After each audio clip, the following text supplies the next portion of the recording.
Shalom, selamat pagi. Wah, senang sekali bisa berjumpa dengan Anda sekali lagi di acara Kurenungkan Firman-Mu. Biar pagi hari ini hati kita terbuka buat suara Tuhan, sehingga hidup kita terus mengalami tuntunan Tuhan. Saya percaya bahwa tuntunan Tuhan itu adalah yang terbaik buat kita semua. Amin. Nah, untuk itu mari kita sendingkan hati kita dan telinga kita untuk mendengarkan firman Tuhan. Mari kita berdoa dulu ya. Tuhan Yesus, sertai kami. Tuntunlah hidup kami, terutama untuk hati kami ketika kami boleh mendengar firman-Mu. Biar firman-Mu ini yang mengajari kami untuk kami terus bertumbuh di dalam Engkau. Kami serahkan semua kehidupan kami dalam tangan Allah. Di dalam nama Yesus kami mau berdoa. Haleluya. Amin. Amin. Nah, saudara, kita akan baca Alkitab kita di Amsal pasal yang ketiga ayat 13 sampai dengan yang ke-15. Dikatakan begini, berbahagialah orang yang mendapat hikmat, orang yang memperoleh kepandaian, karena keuntungannya melebihi keuntungan perak dan hasilnya melebihi emas. Ia lebih berharga daripada permata. Apapun yang kau inginkan tidak dapat menyamainya. Nah, saudara, Alkitab jelas berkata begini, berbahagialah orang yang mendapatkan hikmat. Hikmat itu apa? Saudara, hikmat itu adalah ada dua arti. Yang pertama adalah kita bisa mengerti maksud Tuhan di tengah-tengah persoalan hidup kita. Itu hikmat. Ya, di tengah-tengah persoalan Anda bisa mengerti, oh ternyata maksud Tuhan itu begini. Jadi aku tidak boleh mengeluh, tidak boleh protes. Itu hikmat Allah. Tuhan sedang mengajar Anda kepada sebuah nilai kehidupan sehingga Anda bisa mengerti tentang apapun yang Anda alami. Sehingga dari situlah hatimu itu mengalami perubahan. Anda mengalami pertumbuhan rohani. Itu hikmat arti yang pertama. Lalu yang kedua, hikmat itu artinya begini. Anda bisa tiba-tiba di jalan yang buntu. Anda tidak bisa kayak secara manusia sudah nggak mungkin. Tiba-tiba ada ide-ide cemerlang. Ternyata ada hal-hal yang dimana yang tidak dipikirkan oleh manusia. Tiba-tiba Anda pikirkan itu. Nah, itu hikmat daripada surga. Sehingga ternyata Anda bilang, oh ternyata nggak susah ya. Ternyata cuman begini tok ya. Kenapa aku kok begini? Nah, itu hikmat. Nah, hikmat itu adalah sesuatu pertolongan dari Tuhan untuk menolong manusia ketika manusia tidak bisa menemukan jalan keluar. Itu hikmat. Karena itu Alkitab berkata, berbahagialah orang yang mendapat hikmat. Berbahagialah orang yang mendapatkan hikmat. Sehingga orang ini adalah orang yang disebut berbahagia, melebihi segalanya. Nah, kok bisa dikatakan hikmat itu yang mendatangkan kebahagiaan? Yang pertama adalah hikmat Tuhan itu dikatakan mendatangkan kepandaian. Coba kita lihat. Berbahagialah orang yang mendapatkan hikmat. Orang yang memperoleh apa? Kepandaian. Apa yang dimaksud dengan kepandaian? Kepandaian itu mungkin bicara soal ya pandai juga. Dia pandai. Pandai ya seperti orang pandai. Oh bisa mengerjakan soal atau apa. Pandai. Ya, tapi yang kedua, pandai itu bicara soal bisa mengerti kehendak Tuhan. Makanya itu orang seringkali Alkitab bilang itu jangan bodoh, jangan bodoh, jangan bodoh. Itu bicara soal orang-orang ini kenapa tidak bisa mengerti kehendak Tuhan. Kenapa orang ini tidak bisa mengerti kehendak Tuhan sehingga mereka menuruti jalan-jalannya sendiri yang jalan-jalannya adalah jalan-jalan salah. Mereka berlaku sesuai dengan keinginan sendiri. Nah, orang-orang seperti ini adalah orang yang kehilangan hikmat Tuhan. Hikmat Allah itu pasti akan membuat Anda pandai. Yang dimaksud dengan kepandaian, pertama mungkin kepandaian secara ilmu pengetahuan juga. Anda gampang nangkap pelajaran atau Anda bisa ngerti. Yang kedua, Anda bisa ngerti kehendak Tuhan. Itu yang disebut Anda pandai. Seorang yang pandai, Anda bisa mengerti kehendak Tuhan dalam hidupmu. Dan Anda bisa berjalan bersama di dalamnya. Karena apa? Karena Anda berada di dalam tuntunan Tuhan. Karena itu hikmat itu harus terus ada dalam hidup Anda. Kaya akan hikmat itu membuat kita akan menjadi orang yang pandai. Orang yang mengerti kehendak Tuhan. Sehingga orang itu tidak akan terlepas dari namanya kepahitan, kemarahan dengan Tuhan. Yang ada daripada orang yang pandai adalah hatinya penuh dengan ucapan syukur.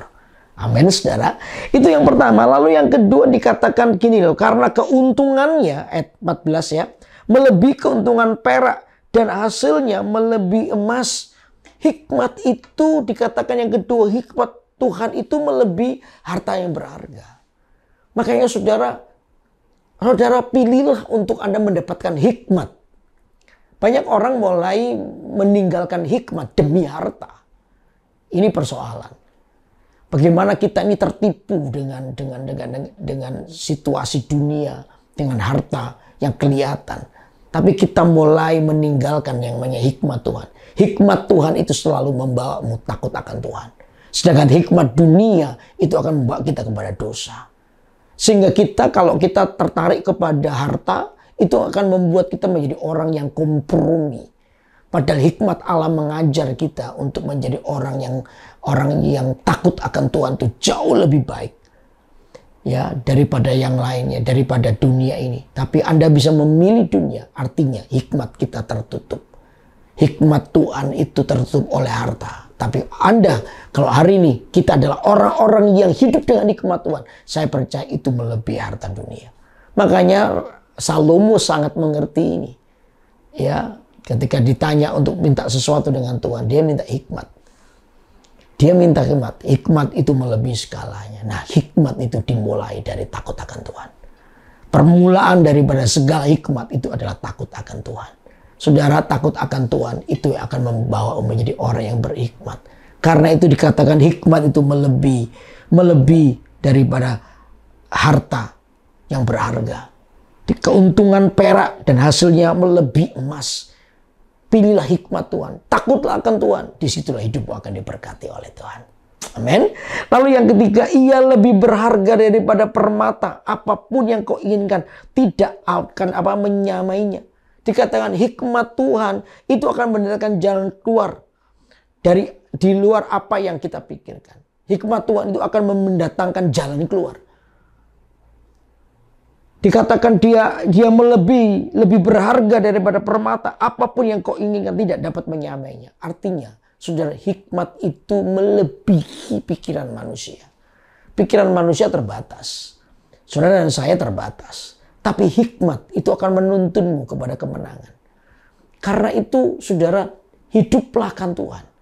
Takutlah akan Tuhan. Maka hikmat itu akan memimpinmu kepada apa yang benar, apa yang baik, dan apa yang menyenangkan hati Tuhan. Sehingga kehidupan kita itu tidak mudah dikalahkan oleh setan. Kehidupan kita tidak mudah dikalahkan oleh keinginan dunia. Kalau Anda punya prinsip yang sama seperti ini, hikmatmu di atas segala harta di dunia. Saya percaya kalau Anda memiliki prinsip itu, maka kau akan mendapatkan harta yang jauh lebih kuat, lebih besar. Bukan bicara soal dunia, tapi hatimu akan terus berada dalam namanya damai sejahtera, ketenangan, sukacita, dan Tuhan akan memelihara hidupmu. Jangan kompromikan keinginan dosamu dengan hal yang lain, menggantikan hikmat Allah dalam hidup Anda. Itu akan membawamu kepada kejatuhanmu. Tapi saya percaya kalau Anda perlu dengan hikmat Tuhan, maka pilihanmu akan tepat. Hikmat Allah akan membawamu kepada hati yang bijaksana. Tahu hati bijaksana artinya apa? Hati yang bijaksana adalah hati yang bisa memilih apa yang terbaik buat Tuhan dan dirinya. Itu bijaksana. Ya, kita tidak akan mudah menukarkan semua kemuliaan Tuhan hanya dengan hobi kita. No. Anda akan tegas berkata tidak. Ini bukan jalan Tuhan. Anda akan berkata tidak. Ini bukan apa yang jadi kehendak Tuhan. Tapi Anda akan memilih apa yang menjadi keinginan Tuhan. Itu hikmat Tuhan. Amin. Biar Anda hari ini dan saya kaya akan hikmat Tuhan. Dan hikmat Tuhan akan menuntut Anda pada kemenangan. Karena itu perlu ini yang dikembangkan. Hikmat Tuhan itu akan mendatangkan kepandaian dalam hidup Anda. Yang kedua, hikmat itu melebihi harta yang berharga. Lalu yang ketiga, hikmat Tuhan itu mendatangkan jalan keluar di luar apa yang bahkan kita pikirkan. Tuhan memberikan jalan keluar kemenangan buat Anda dan saya. Amin. Mari kita berdoa. Tuhan Yesus, kami perlu hikmat-Mu. Biar hari ini kami boleh memilih untuk hidup dalam hikmat-Mu. Roh takut akan Allah itu terus kuat dalam hati kami. Sehingga kami boleh memilih apa yang baik, apa yang berkenan, apa yang menyenangkan Tuhan. Hati kami menjadi hati yang bijaksana karena hati kami penuh dengan hikmat-Mu.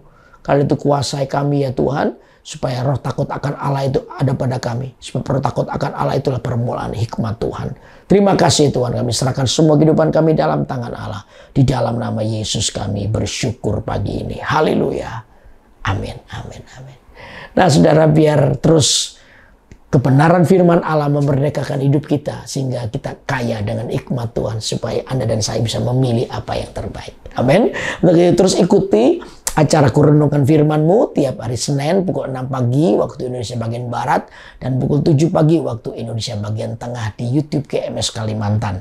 Ya, saudara yang belum subscribe silahkan subscribe supaya Anda terus terupdate di acara-acara rohani yang pastinya akan memberkati hidup Anda. Karena tetap semangat mengisi hari ini bersama dengan Tuhan dan Tuhan memberikan kekuatan dan jalan keluar buat Anda. Tuhan memberkati. Bye-bye.